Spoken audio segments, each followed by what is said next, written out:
पुण्यवंत पाताळ लोके नेला पुण्यवंत पाताळ लोके नेला तरी देतो भाग्यवंत केला चोरट्याचा बहुमान वाढविला कीर्तिवानाचा अपमान केला धुंद झाला तुझा दरबार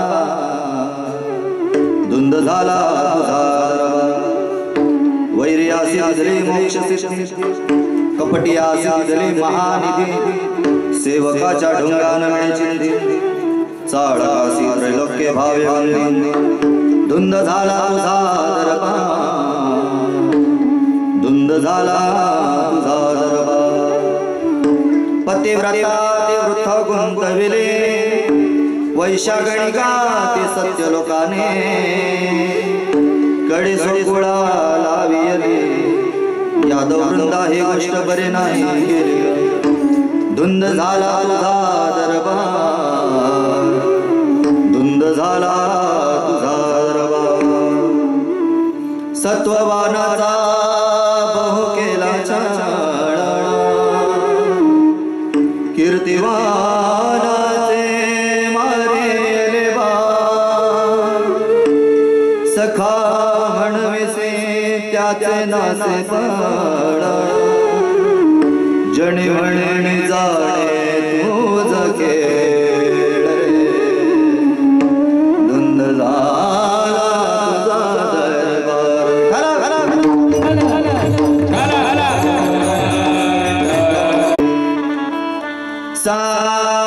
सामर्थ्याने गजाननाच्या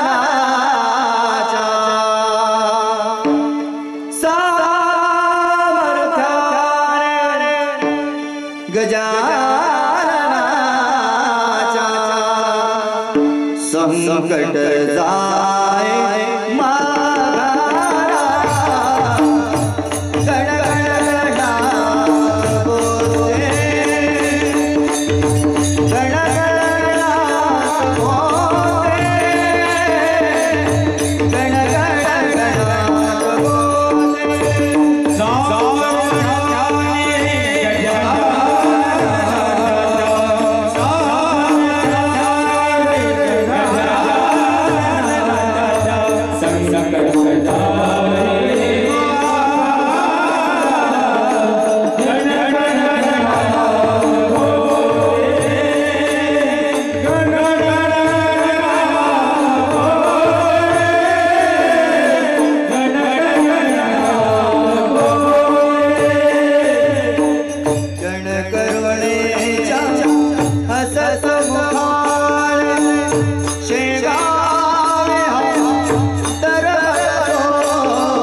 गण गणना बोलते गण गणना बोलते गण गणना बोलते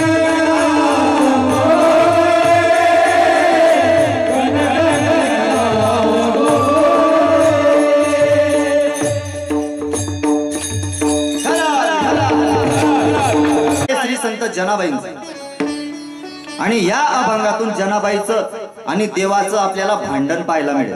काय या अभंगातून जनाबाई भगवंताशी भांडण करते भांडण, पण ते भांडण कसं आहे तुम्हाला माहिती आहे का? ते भांडण आहे प्रेमाचं, ते भांडण आहे आपुलकीचं, ते भांडण आहे वात्सल्याचं, वासनेचं, ते आहे वात्सल्याचं। भांडणाचे प्रकार असतात, भांडणाचे भरपूर प्रकार असतात, आहे की नाही?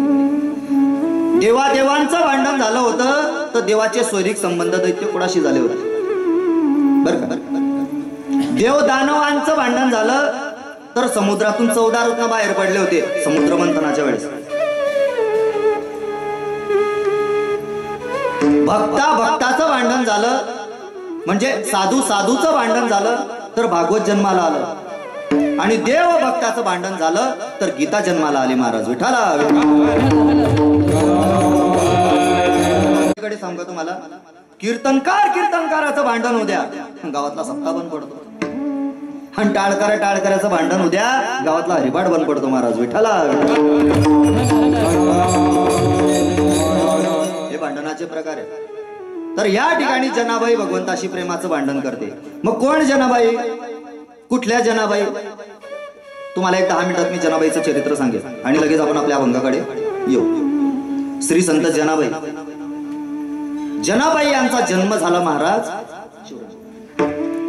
जनाबाई यांचा जन्म झाला, पण त्याच वेळेला त्यांच्या आई वारल्या. हो, त्यांच्या आई वारल्या महाराज. त्यांच्या आई त्यांना सोडून गेल्या.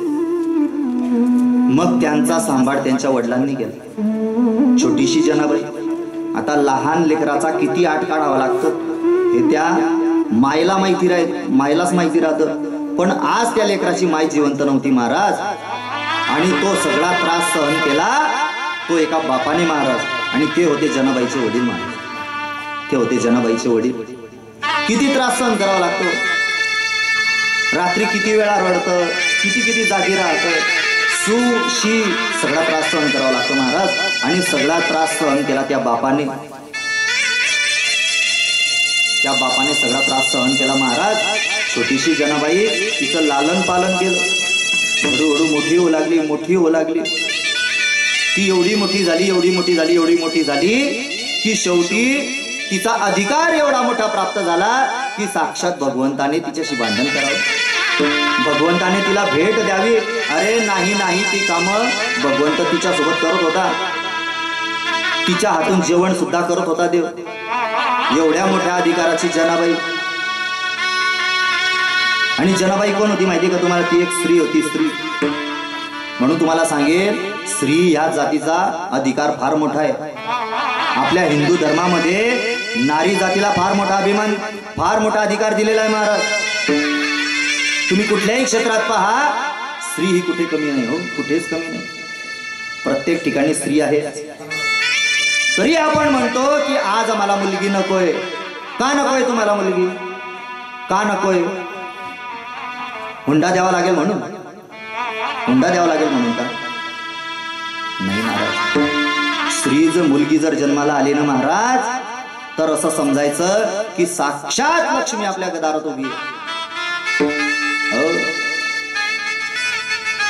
पण आम्हाला आज मुलगी नकोय महाराज, दिव्वा पाहिजे. दिव्वा पाहिजे आम्हाला, दिव्वा. वंशाचा दिव्वा. पण हाव दिवा कवय बडका धरीन यांना भरोसा. कोय बी बडका धरीन तो. म्हणून आपली पंथीच बरी आहे. तुम्हाला सांगा, पण तीच नसेल तर दिवा कसा लागेल? पण तीच नसेल तर दिवा कसा लागेल? पण तीच नसेल तर दिवा कसा लागेल? म्हणून पणती पाहिजे महाराज, पणती. पण आज जिकडे तिकडे पहा तुम्ही, गर्भपात केला जातोय महाराज. मुलीचा गर्भ जर असला ना तर गर्भपात करताय. त्या गर्भातली ती मुलगी ती किती आकांत करते सांगू तुम्हाला. 9 महिने 9 दिवसाने झाली जगण्याची घाई, वंशाच्या पाय नको पण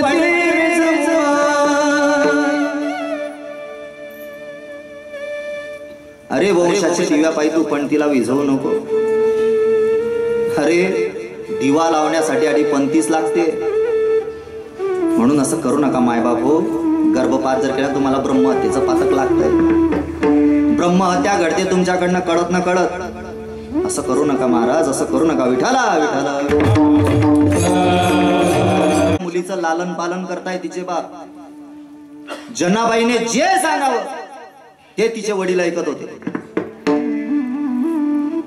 जनाबाईने जर सांगितलं ना, बाबा मला असं पायतन पाहिजे. पायतन म्हणजे पायातली चप्पल. मला अशी चप्पल पाहिजे तर तिचे वडील तशीच चप्पल आणून द्यायचे. बाबा मला असा ड्रेस पाहिजे, तिचे वडील तसाच ड्रेस आणायचे. जनाबाईने जो हट्ट करावा तो हट्ट पुरवावा लागला. कोणाला? जनाबाईच्या बापाला. त्याला कारण होतं महाराज की तो बाल हट्ट होता. तो हट्ट कुठला होता? तो हट्ट होता बाल हट्ट. माणसाला 3 हट्ट पुरवावे लागतात. कुठकुठले? एक राज हट्ट, बाल हट्ट आणि स्त्री हट्ट. ते माणसाला पुरवावेच लागतात. राजाने जर सांगितलं तर प्रजाला ऐकावंच लागतं. तुम्ही ऐकलं मागे, ऐकलं नाही का राजाचं? मित्रों, मेरे प्यारे देशवासियों, आज के बाद हजारों 500 की नोट, 2000 की नोट झाले बन. ऐकावं लागलं. राज हट्ट होता. इथे बाल हट्ट आहे आणि स्त्री हट्ट. स्त्री हट्ट कोणाला ऐकावं लागत? सगळेच ऐकतात. सगळ्यांना ऐकावं लागते. जे कीर्तनात ऐकताय ना ते तर ऐकतात, पण जे सांगताय त्यांना बी ऐकावं लागते. जे सांगतात ना त्यांनाही ऐकावं लागते. फार अवघड आहे, फार अवघड. आपण जर थोडाफार आगाऊपणा केला ना लगेच अक्कल काढतो. तुम्हाला काही अक्कलच गेलं, सत्या गेली. तुमच्या कथा बी गेली, काकडा बी गेला आणि सत्या बी गेला. तुम्हाला काही कळतच नाही. मी एकदा 1500 रुपयाची साडी घेऊन गेलो घरी. 1500 रुपयाची साडी घेऊन गेलो, दाखवली. हे बघ म्हटलं, तुझ्यासाठी आणली साडी, एवढी महागाची भारी साडी आहे. अशा कंपनी आमका ढमका सांगितलं. ही साडी तर जळगावला 500 रुपयात भेटते म्हणे, आणि हिचा कलर तर असाच आहे, 500 रुपयात भेटते. आणि राधा तुझ्या बाबाला काही अक्कलच नाही. हातला तुझ्या बाबाला काही समजत नाही. म्हटला मला भागवत समजते, ज्ञानेश्वरी समजते, गीता समजते, समजते नाही समजणार, हे समजणार नाही. लगेच चालता बोलता लगेच अक्कल काढता बाया. स्त्री हट्ट तो पुरवावाच लागतो. इथे होता बाल हट्ट, आणि बाल हट्ट असल्यामुळे तिच्या वडिलांना तो पुरवावा लागला. महाराज त्यांच्या घरासमोरून दिंडी चालली होती. कुठे? पंढरपूरला. पंढरपूरला जात असताना ती जनाबाई म्हणते, बाबा ही लोक चाललीत कुठे? जनाबाईचे वडील सांगू लागले, जने अगं ही निघाली म्हटले पंढरपूरला. म्हटले पंढरीला कोण आहे? म्हटले पंढरपूरला आपल्या सगळ्यांचा बाप आहे पांडुरंग परमात्मा, आणि त्याच्या भेटीसाठी हे सगळे लोक चाललेत. मग जनाबाईचा प्रश्न, जनाबाई म्हणते तो जर आपल्या सगळ्यांचा बाप आहे तर आपलाही बाप आहे. मग हे लोक जातात दर्शनाला आणि आपण का नाही जात? बाबा आपणही जाऊया ना, आपणही जाऊ दर्शनाला. नाईलाज झाला महाराज, नाईलाज झाला. बाप होता बाप म्हणून सगळे हट्ट पूर्ण करतोय. आणि तुम्हाला सांगा पोरींनो, पोरींचा जर सगळे लाड जर कोणी पूर्ण करत असेल ना तर तोय फक्त एक बाप. फक्त बापच आपल्या मुलीचे सगळे हट्ट लाड पूर्ण करतो. आणि बाप ज्यावेळेस हे करायला लागतो ना त्यावेळेस आई बोलते, जास्त मातवू नका, जास्त लाडवू नका. ते अभ्यास करत नाही, शेतात जात नाही, अभ्यास करत नाही, शाळेत जात नाही. जास्त लाडवू नका. परक्याचं धन आहे, इथून निघून जाणार आहे. मग बाप म्हणतो ती इथून निघून जाणार आहे ना, म्हणूनच तिचे लाड पूर्ण करतोय मी, म्हणूनच तिचे लाड पूर्ण करतोय. काय जाणे तिच्या प्रारब्धात काय लिहिलंय काय नाही, तिचा नवरा कसा निघतो काय नाही. जोपर्यंत माझ्या काळजाचा तुकडा माझ्या जवळ आहे ना तोपर्यंत मला करून घेऊ दे ग. त्या बापाचं काळीज असतं, हे बापाचं काळीज असतं. बाप जर सर्वात जास्त प्रेम करत असेल ना तर ते करतो आपल्या मुलीवर. हो, बाप रडतो हो तुमच्यासाठी, बाप रडतो मावल्यांनो, बाप रडतो. बाप केव्हा रडतो सांगू? अरे ज्या वेळेस त्या मुलीचं लग्न ठरते ना, ज्या दिवशी मुलीचं लग्न ठरते ना त्या दिवसापासून तर लग्न होईपर्यंत बापाची अर्धी भाकर कमी झालेली असते. अर्धी भाकर कमी होते त्याची. ज्या दिवशी लग्न आहे हळदीच्या दिवसापासून तर लग्न लागून जातो, बिदाईची वेळ येते, पण त्या बापाला अंगावरचा कपडा बदलायला सुद्धा वेळ राहत नाही महाराज. अंगावरचा कपडा बदलायला सुद्धा वेळ राहत नाही. तो बाप आहे महाराज, बाप. अरे बिदाईची वेळ आली, मुलगी चालली आहे सासरी, तिची आई रडते, मुलगी रडते, पण त्या बापाची हिंमत नाही होत महाराज आपल्या मुलीच्या नजरेस नजर टाकण्याची.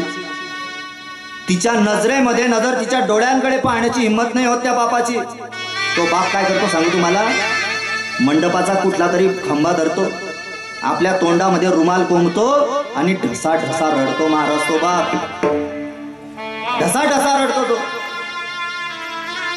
माणसाला कधी रडून दाखवता नाही बरं. माणूस रडतो पण त्याला दाखवता नाही येत. बाई रडणं दाखवून मोकळी होऊन जाते. माणसाचं तसं नसते. माणसाचं तसं नसते महाराज. अरे ज्या वेळेस तिची विदाई होते ना, तिची विहीणबाई, त्यांची विहीणबाई असते ना, त्या विहीणबाईला तो बाप विनंती करतो, काळजाचा तुकडा दिला मी, हुर हुर वाटे मनाला,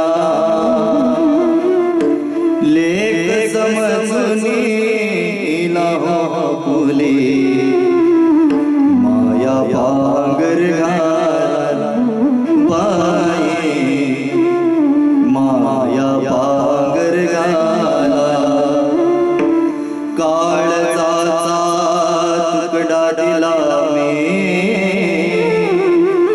तो बाप म्हणतोय की हा काळजाचा तुकडा आहे माझ्या. विहीणबाई हिला सांभाळा बरं का, हिला सांभाळा.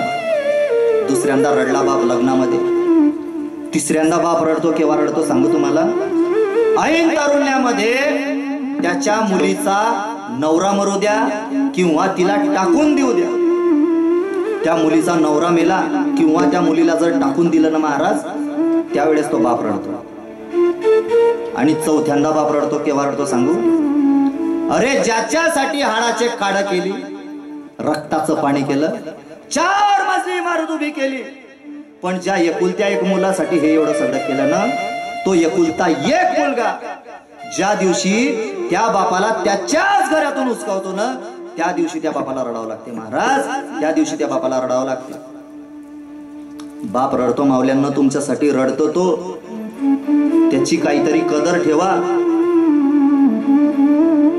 त्या बापाची मान आयुष्यभर ताट राहिली पाहिजे असं काहीतरी कर्तृत्व करा. त्याची मान खाली जाईल असं कधीच वागू नका महाराज.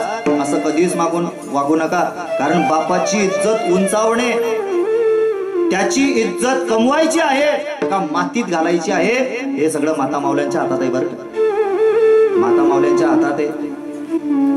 तरी काही काही नालायक मुली आता काय करतात सांगू तुम्हाला. कदाचित माझ्या वयाला शोभणार नाही ते, कदाचित माझा अधिकार नसेल, पण आज काळाची गरज आहे म्हणून बोलून जाईल. बापाची कदर नाही हो.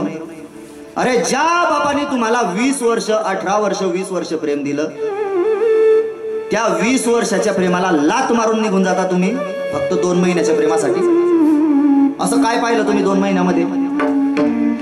असं काय पाहिलं तुम्ही 2 महिन्यामध्ये की 20 वर्षाच्या प्रेमाला तुम्ही लात मारून निघून जातात?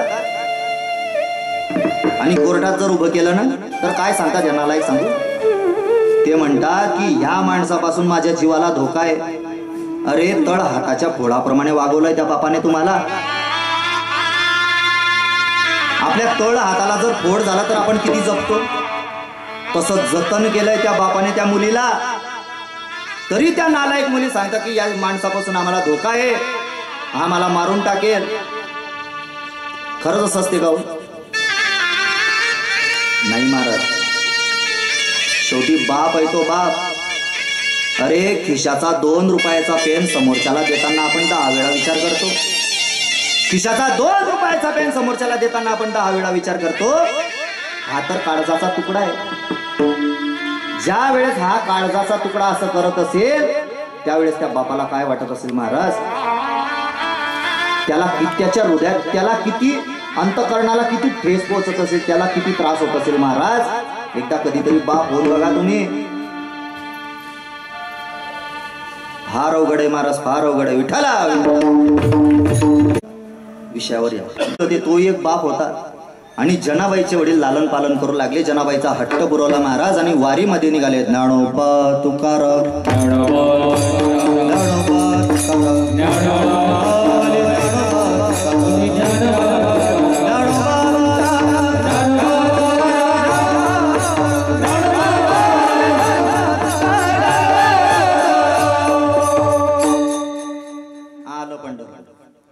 आपल्या कीर्तनात लगेच पंढरपूर येतं, आहे की नाही?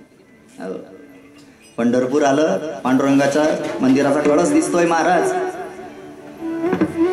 जसा कळस दिसला तसा जनाबाईला फार आनंद झाला महाराज, फार आनंद झाला. जनाबाई मंदिराच्या दिशेने निघाली, रांगेत लागली महाराज. बारी, दर्शन बारी लागलेली होती, दर्शन बारी.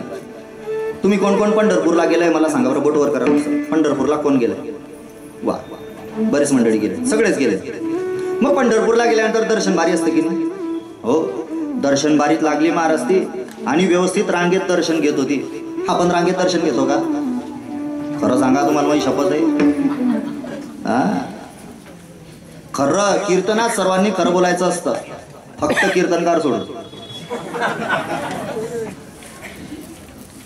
आपण दर्शन बारीत व्यवस्थित दर्शन घेतो का? नाही महाराज. आपण ह्या बांबू खालून घुसतो, त्या बांबू खालून घुसतो.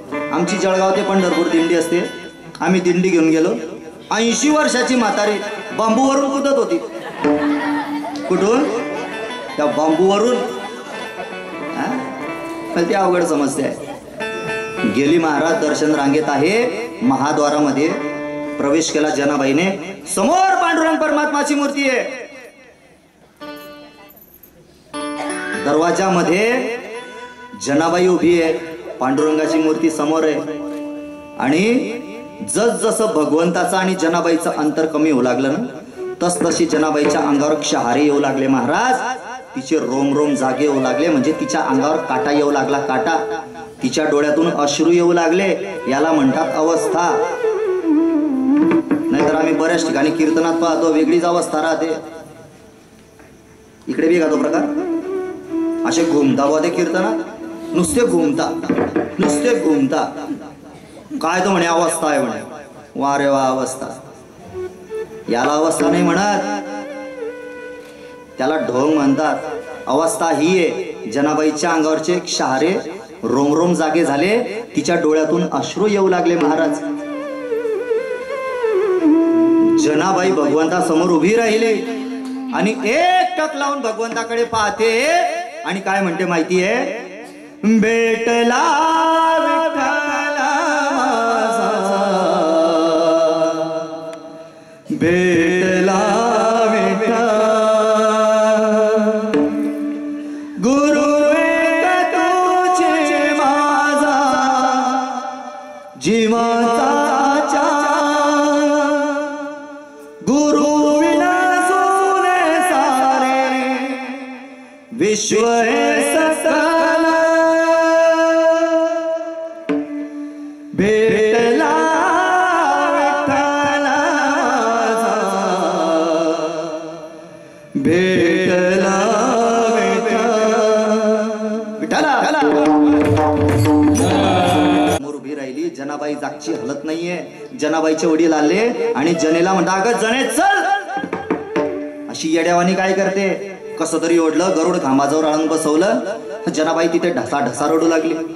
जनाबाई म्हणते, बाबा तुम्हाला एक सांगू का, माझी अशी इच्छा आहे की आपण काही दिवस ते पंढरपूरमध्ये राहिलं पाहिजे, काही दिवस आपण पंढरपूरमध्ये राहिलं पाहिजे. जनाबाईचे वडील म्हणतात, का ग जने, तुला काय झालंय? जनाबाई म्हणते, बाबा मला असं वाटतंय की ह्या पांडुरंगाचे आणि माझे काहीतरी पूर्वजन्माचे ऋणानुबंध आहेत आणि म्हणून माझी अशी इच्छा आहे की आपण काही दिवस पंढरपूरमध्ये थांबलं पाहिजे. नाईलाज झाला महाराज, परत आला बाल हट्ट. नाईलाज झाला आणि मग जनाबाईची व्यवस्था केली. कुठे? मग जनाबाईची व्यवस्था केली नामदेवरायांच्या घरी. हो, मग कोणाच्या घरी जर आपल्याला राहायचं आहे तर फुकट राहू देईल का माणूस? तुम्हाला भाकरी पाहिजे तर चाकरी करावं लागेल, दाम पाहिजे तर काम करावं लागेल. हो, मग जनाबाईची केली व्यवस्था नामदेवरायांच्या घरी. मग जनाबाईचं काम काय? दळण दळणे, गोवऱ्या थापणे, भगवंताला नैवेद्य देणे. हो, असं काम चाललं महाराज. गुराढोरांना चारणे, असं जनाबाईचं काम चाललं. करता करता करता 6 महिने निघून गेले आणि 6 महिन्यानंतर जनाबाईच्या कानावर अजून एक निरोप आला की आता ह्या जगामध्ये तुमचे वडील सुद्धा राहिले. किती दुःख झालं असेल महाराज तिला. जन्म होता बरोबर आई निघून गेली आणि आता वडील निघून गेले. मग जनाबाई म्हणू लागले, आता घरी जाऊन तरी करू काय? आता ज्याच्यासाठी आले ना आता त्याचीच होऊन राहते. काय भाव आहे महाराज, काय भाव. मग जनाबाईची व्यवस्था करण्यात आली महाराज गोपाळपुऱ्यामध्ये. जनाबाई गोपाळपुऱ्यात राहू लागल्या. मग जनाबाई गोपाळपुऱ्यात राहता राहता राहता एक दिवस मंदिरामध्ये आल्या, भगवंताला नैवेद्य दिला आणि भगवंताशी संवाद करताय जनाबाई. जनाबाई म्हणते, देवा, ए देवा, अरे माझं काही चुकलंय का रे देवा? माझ्या भक्तीत काही अंतर पडलं का? देव असे आश्चर्यचकित होऊन जनाबाईकडे पाहतायत आणि देव म्हणतात, जने तुला झालं काय? तुला म्हणायचं काय नेमकं? जनाबाई म्हणते, देवा, तू सर्व संतांच्या भेटी करता जातोस की नाही? तू नामदेवरायांच्या कीर्तनात सुद्धा नाचतो. नाचला होता ना देव? तू नामदेवरायांच्या कीर्तनात सुद्धा नाचतो आणि माझ्या गरीबाच्या घरी काय येत नाही रे? देव म्हटला, बस एवढंच नाही जने, एवढंच ना? अगं तू चल म्हटले पुढे, मी आलोच तुझ्या मागे. जनाबाई आनंदी झाल्या बरं का. फार आनंद वाटू लागला. जनाबाई निघून गेल्या. संध्याकाळची रात्रीची शेजारती झाली आणि भगवंत विटेवरनं उतरले आणि वाट धरली महाराज कुठली? गोपाळपुऱ्याची. गोपाळपुऱ्यात गेले महाराज. तो छोटासा दरवाजा, त्या छोट्याशा दरवाजातून देवाने डोकावून पाहिलं तर एका कोपऱ्यामध्ये जनाबाई बसलेली आहे. आणि जनाबाई काय करत होती? दळण दळत होती. एका कोपऱ्यामध्ये 3 दगडांची चूल आहे. जनाबाई दळण दळते. फाटकी गोदडी आहे, पाण्याने भरलेला माठ आहे आणि भगवंताने जनाबाईला आवाज दिला, जने, ए जने, मी आलो बरं का. जनाबाईला एवढा आनंद झाला महाराज, एवढा आनंद झाला. जनाबाई ताडदिशी उठली. जनाबाईला काय करावं काही सुचत नव्हतं. देवाला पाणी द्यावं, बसायला आसन द्यावं, त्याला काही खायला द्यावं का घरात बोलवावं, तिला काहीच कळत नव्हतं महाराज, काहीच कळत नव्हतं. देव म्हटले, जने, अगं काहीच गडबड करू नको म्हटले, ये इकडे ये, इथे बैस. आता हे जे एवढं दळण आहे ना, हे तू आणि मी आपण दोघांनी मिळून दळायचं. जनाबाई म्हणते, देवा, ए देवा, चेष्टा करतो की काय? अरे आमच्या घरी येऊन तू काम करावं अशी अपेक्षा नाही आमची. अरे विटेवर उभा राहून तू दिवसभर थकतोस रे आणि आमच्या घरी काम करावं हे तुला कितपत योग्य वाटते? नाही देवा, नाही, असं नाही. देव काय म्हटले माहितीये, जने, मी विटेवर उभा राहून नक्कीच थकतो, पण तुमच्या सारख्या भक्तांजवळ ज्या वेळेस येतो ना तेव्हा माझा सगळा शिणभाग हा निघून जातो म्हटले. सगळा शिणभाग हा निघून जातो म्हटले. बस म्हटले जने, बस लवकर बैस, आपल्याला हे एवढं मोठं दळण दळायचंय. जनाबाई बसल्या. एक पाय देवाने लांब घातला, एक पाय जनाबाईने लांब घातला आणि जात फिरणार तितक्यात देव म्हणू लागले, जने, हे जात असं नाही फिरायचं. मग कसं फिरेल देवा? जने, तू पुढे भजन म्हणायचं, तुझ्या मागे मी म्हणेल आणि मग हे जात फिरेल. जनाबाई लाजल्या बरं का. जनाबाई लाजल्या. मग जनाबाईने भजन सुरू केलं महाराज. कसं? पांडुरंग माझा पिता गे, रुक्मिणी माझी माता गे,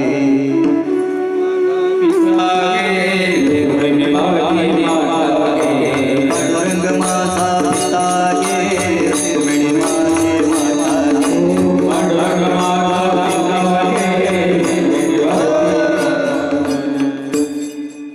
या भजनात बदल नाही झाला महाराज, भजनात बदल नाही झाला. या भजनात फार विशेषता आहे बरं, फार विशेषता आहे. जसं जनाबाईने म्हणावं तसंच भगवंत मागे म्हणत होते. जनाबाईने काय म्हटलं? पांडुरंग माझा पिता गे, रुक्मिणी माझी माता. मग देवाने काय म्हणायला पाहिजे? देवाने तसंच म्हटलं, पांडुरंग माझा पिता गे, रुक्मिणी माझी. रुक्मिणी कोण होती देवाची? कोण होती? तुमले का जपला गिराणी? मी का म्हणा पॅटर्न आला कट टाकू, डायरेक्ट बदलाय टाकू?